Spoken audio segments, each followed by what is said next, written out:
Ever been there? You know, you're staring down a fresh start Monday morning, maybe the first of the month, definitely New Year's Day, and you're just absolutely buzzing with intention. Oh, definitely. That feeling of this is it. Exactly. This is the time things finally click. You set those goals, you picture this amazing future you. And then? And then, well, the weeks roll by, life does its thing, and those old habits, they just kind of sneak back in, don't they? They really do. And you're left thinking, hang on, didn't I just decide to change this?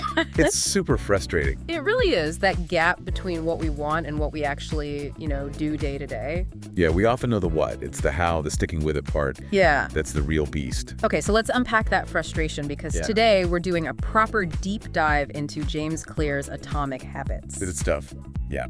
We've pulled together, all sorts, Clear's own writing, summaries of that massive book, some really interesting discussions and takes on his ideas. And the mission, really, is to pull out the most useful bits, the actionable stuff, so you can actually get a handle on building good habits, ditching the bad ones, without feeling totally overwhelmed. Right. We want to go beyond just a book summary. We're digging into the core principles, what actually makes change stick. And it really seems to boil down to this core idea, the kind of surprising power of tiny improvements. The 1% idea. Exactly. Claire talks about getting just 1% better every day, which, doesn't sound like much, does it, day to day? No, not on its own. But here's where it gets really interesting. Over time, those little steps, they compound, like compound interest, right? Oh, nicely. It adds up exponentially. That 1% daily improvement over a year. It's something like, 38 times better. It's wild when you think about it like that. It's that compounding effect that seems to be the real engine here. It really is. We often look for the big bang, the massive overnight transformation. Yeah, the quick fix. But Clear's work really emphasizes that it's those small, consistent, almost invisible steps that really drive long-term results, Yeah. a cumulative impact. And it cuts both ways, right? Like small positive habits build up, you learn more, get more done, feel healthier. But the flip side is also true. Those little negative habits, they compound too. More stress, negative self-talk. Ugh. Yeah, all the stuff we want less of. Exactly. So understanding how habits work gives us the reins, Yeah. to steer that compounding effect in a direction we actually want. Okay, so let's get into the real nitty-gritty. One of the first big things that jumped out from the sources is this idea about focusing on goals versus systems. What's the deal there? Right. So Clears makes this distinction. Goals are the results you want. Like, I want to run a marathon. Okay, the destination. Exactly. But systems are the processes that lead to those results. Your training schedule, how you eat, when you run, the actual doing. And the argument is that we often fail not because we lack motivation. Right. Not usually a willpower issue, surprisingly. But because our systems are broken. We're just not effective. Precisely. You can want that marathon medal really badly, but without a solid training system, that desire alone won't get you across the finish line. There's that quote, isn't there? It seemed to be everywhere. Oh, yeah. You do not rise to the level of your goals, you fall to the level of your systems. Oof, that's a punchy line. It really is. It shifts the focus, doesn't it? Totally. Less about daydreaming about the result, more about building the machine that gets you there. Exactly. So the takeaway is spend less energy just wishing for the goal and more on designing and, crucially, sticking to a system for improvement. It's about the process, not just the prize. It's about committing to that process, yeah. Yeah. Tweaking it, making it sustainable, continuous improvement. Okay, systems over goals. Got it. Now, another really fascinating layer is this idea of identity-based habits. That sounds deeper. It is, yeah. It takes it a step beyond just the what goals or the how systems.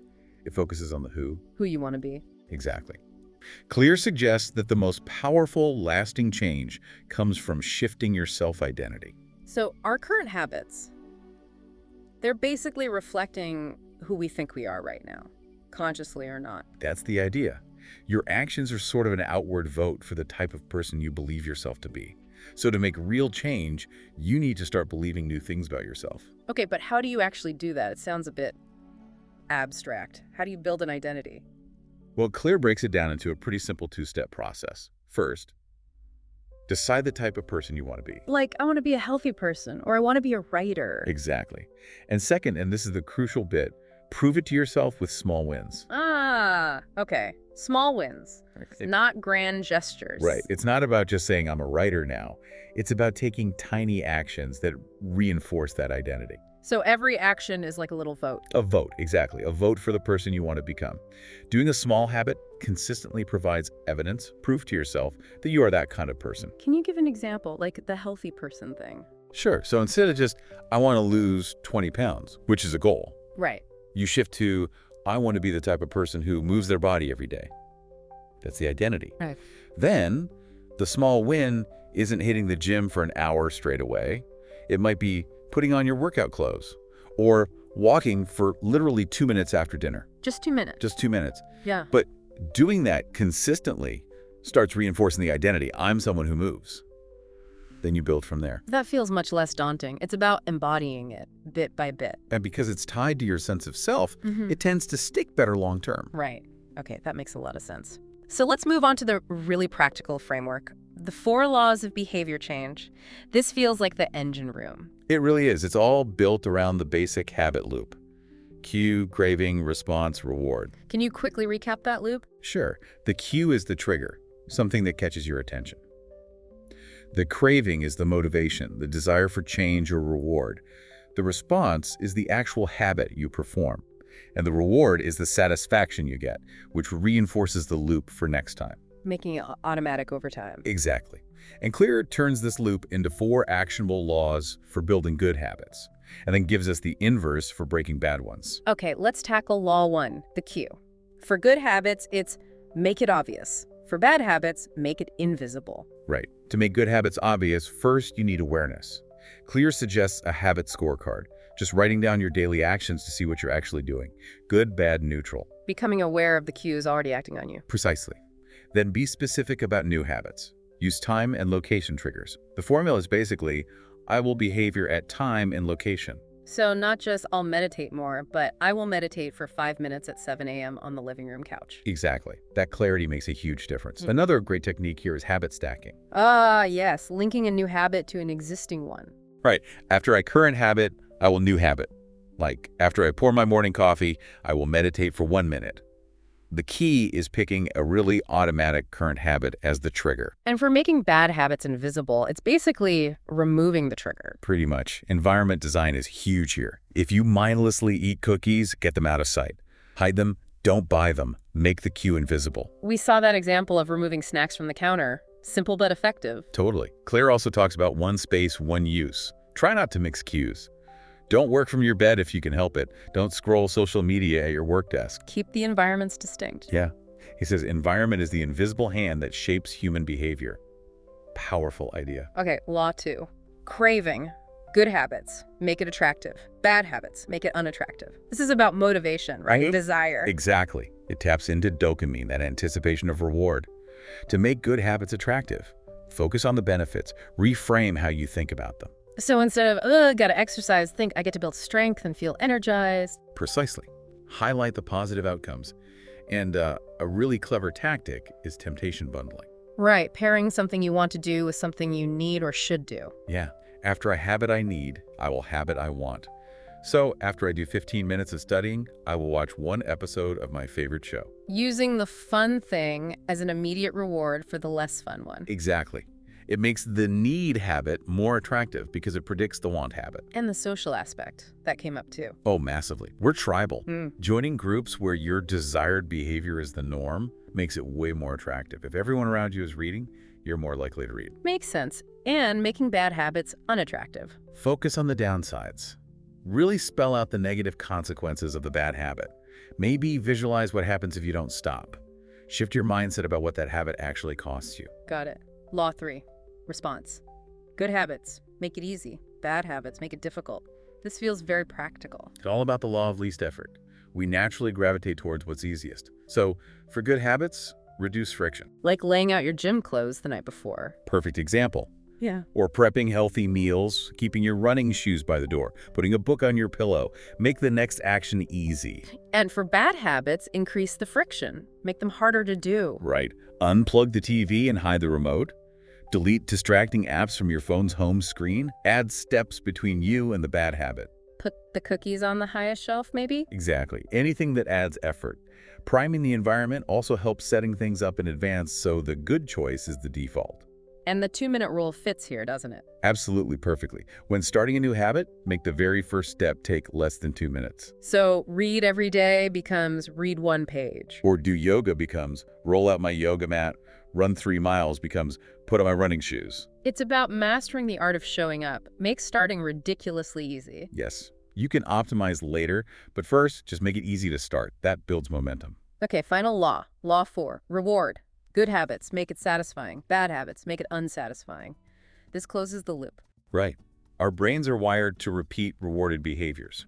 The key is immediate reward. Many good habits have delayed benefits, so we need to find ways to make them feel good now. Clear says what is immediately rewarded is repeated. What is immediately punished is avoided. Exactly. So find ways to give yourself that immediate satisfaction. Habit trackers are great for this. Ticking a box, moving a paperclip from one jar to another. Yeah. Those little visual signals of progress feel good. They provide immediate positive feedback. It makes you feel successful, even in a small way, which is vital for sticking with it. And the never miss twice rule. Crucial. It's okay to slip up. Life happens. But don't let one missed day become 2. Get back on track immediately, even if you just do the 2-minute version. Don't break the chain completely. Prevents the, screw it spiral. Precisely. And to make bad habits unsatisfying, introduce immediate consequences. Like an accountability partner, someone you have to report to. Yes, that adds social cost. Or a habit contract. Maybe you owe a friend money if you indulge in the bad habit. Making the consequence immediate and maybe a little painful makes the bad habit less appealing. Makes the reward less worth it. Exactly. Now, there's this other concept, the plateau of latent potential. What's that about? It sounds like something we've all felt. Oh, definitely. It's that frustrating period, sometimes called the valley of disappointment, where you are putting in the effort, you're doing the habits. You're not seeing the results yet. Exactly. Okay. Progress isn't linear. Clear emphasizes that significant breakthroughs often only happen after this period where it feels like nothing's changing. Like the ice cube example. Takes time to melt even when you're adding heat. That's a great analogy. Or planting a seed lot's happening underground before you see a sprout. Your efforts are building, compounding beneath the surface, even if it's not visible yet. So the message is patience. Keep going even when it feels flat. Absolutely. Trust the process. Consistency through that plateau is key. Okay. Now, just briefly, our sources mentioned comparisons to B.J. Fogg's Tiny Habits. Any key differences there? Yeah, some people find Fogg's approach maybe a bit more gentle or positive to start with.